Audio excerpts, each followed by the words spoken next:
Welcome to another video about recipe for disaster. My name is iSimulate. I explore different simulation games and share gameplay videos of those I like. Subscribe to my channel if you're also a simulation game lover. After some time, I finally managed to hit the Tier 5 objectives in Freeplay mode. There were 3 dimensions to work on: food profits, 5-star reviews, and number of seated tables. I found the third one, having a certain number of seated tables at once, the most difficult. As long as I paid attention to my income and expenses, the restaurant would eventually make profits and receive better customer reviews.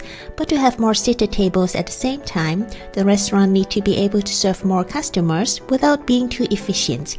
That's because then the customers would enjoy their food and leave too soon, rather than staying in and increasing the number of seated tables. Let's start with the staff. My restaurant had 9 employees, meaning including me, 10 people were working here. We were 3 teams, 4 chefs, 3 cleaners, and 3 waiters. Each team had their own uniform, so it's very clear what someone was supposed to do.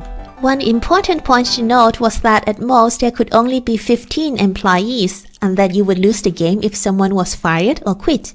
Therefore, it's wise to think twice before hiring, or else you will be stuck with the wrong staff. Every time someone leveled up, he or she would get a level up perk. In order to get more perks, job rotation was required. Now iSimulate was already on level 5 with fryer, grill, stove, and cleaning. If she kept on only doing those, she would not get for the level up perks. What I could do was to assign her to handle the oven and expect one more level up from her. But level ups also increase costs. Often, someone would have the thought that he or she deserved more after leveling up. To keep your staff happy, you would need to give that person a raise. Previously, I did job rotations for my cleaners and waiters. To keep employee costs under control, I didn't allocate new tasks to them after they acquired max cleaning and serving skills. To counter the cost increase, 3 level up perks were particularly useful. International Chef and Silky Voice made my customers willing to pay more. Now, the review said the dishes had an average price. If I would get another International Chef perk, for example, the new reviews would say the dish was cheap or very cheap, allowing me to increase the price further. Popular Kid attract more customers to my restaurant. That of course helped generate more revenue. Lastly, I tried to level up my avatar as much as possible. As I myself wasn't getting paid, these level ups were free. For my waiters, whenever the option was available, I picked fast feed for them.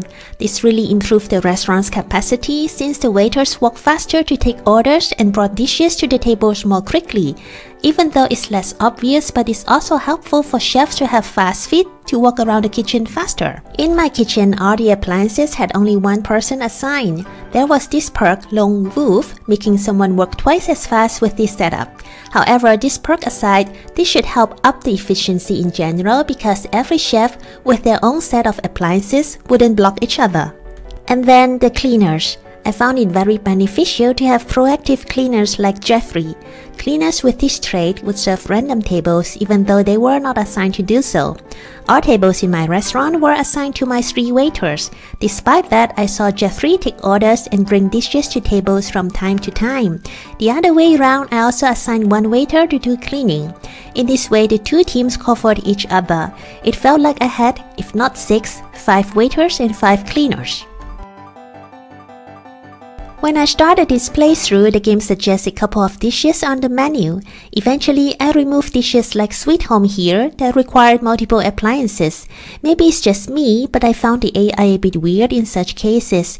Previously, I assigned 1 chef to the stove and another to the grill. But then I saw the first chef, who was not supposed to use the grill, use the grill. That complicated my planning for the kitchen, so I decided to avoid this altogether. Again, it could be just me, and it was a while ago. Things might have changed in the meantime.